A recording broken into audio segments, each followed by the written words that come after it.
Bonjour à toutes et à tous. Aujourd'hui, on se retrouve dans une nouvelle émission et on vous présente cette fois-ci Monsieur Handman. Veuillez l'accueillir bien fort.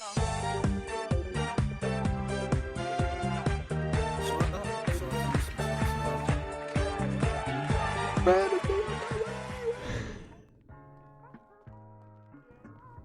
Ah, Avant, on entend beaucoup d'applaudissements.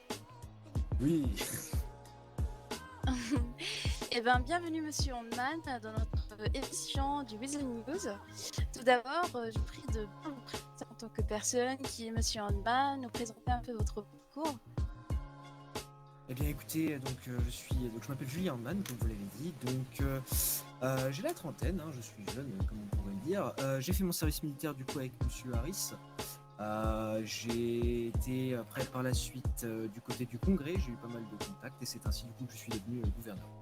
Les raisons pour lesquelles du coup je suis devenu gouverneur, c'est surtout pour aider les gens, parce que je me dis que seul le gouverneur peut faire quelque chose, parce que bon, Washington, on sait tous que ça met du temps, donc voilà. Ok, très bien. Et vous avez des hobbies? Zombie, là, vous me posez une colle. Ouais, j'en ai plus beaucoup, je vous avoue, depuis que je suis gouverneur, je suis beaucoup en contact avec le DOJ, le DOT. Donc DOJ, département de la justice, DOT, département de la trésorerie. On essaie de collaborer au mieux pour que je puisse mettre en place mon programme. Donc bon, les hobbies, ouais, si j'en aurais peut-être un petit, c'est parfois aller un peu sur les réseaux sociaux, ouais, surtout les réseaux sociaux, je pense.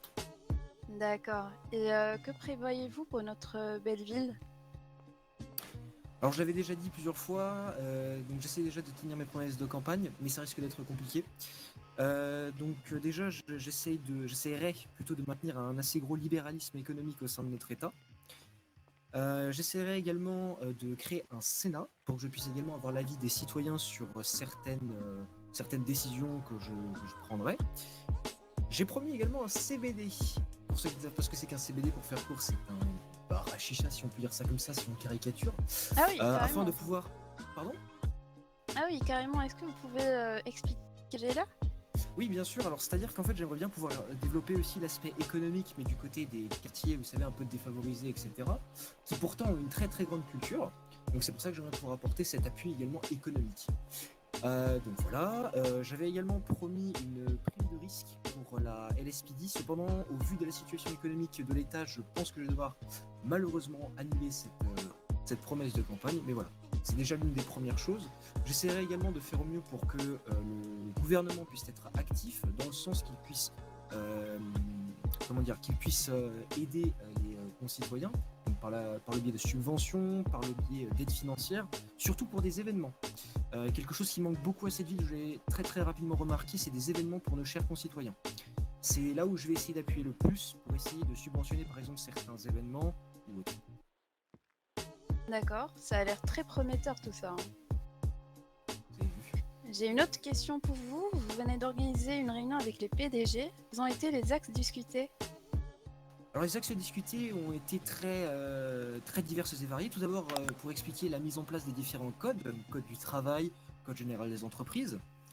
Nous avons également parlé de la taxe, d'accord, où certains PDG m'ont très clairement montré leurs revendications par rapport au pourcentage. Donc nous sommes d'ailleurs toujours en train de discuter avec le DOT pour trouver une solution. Nous avons également parlé du fisc et de toute autre décision économique qui viendront dans le futur.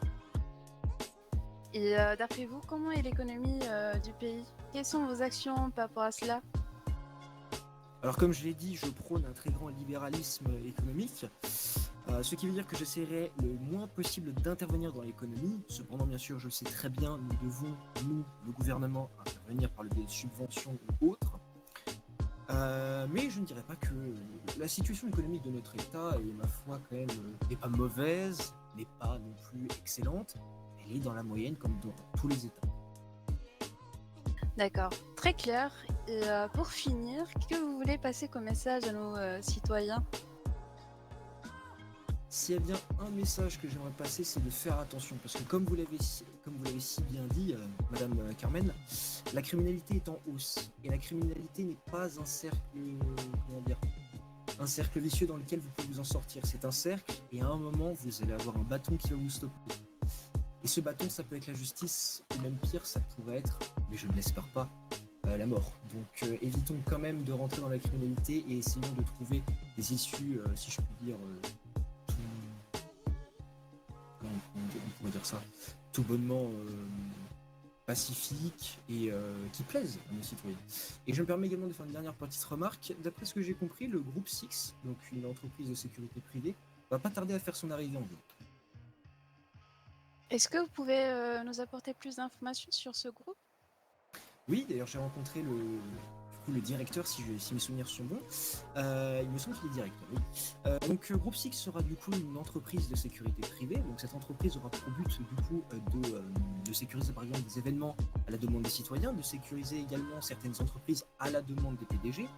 On peut également faire du transport à la personne. Bon, pour ma part, ça ne sera pas utile, mais si par exemple, imaginons, votre personne se sent menacée, eh bien, vous êtes tout à fait en droit du coup d'aller leur demander leur service pour les transports de fonds. Et c'est là où le gouvernement d'ailleurs va beaucoup les solliciter pour du transport de fonds. Et voilà. J'essaie également de négocier pour voir s'ils pourront également faire passer le PPA parce que nous savons tous que pour la LSPD c'est quelque chose qui prend du temps, quelque chose pour lequel il faut un agent toujours disponible. Je pense qu'on est tous d'accord là-dessus. Un agent en patrouille, c'est toujours mieux qu'un agent qui passe le PPA.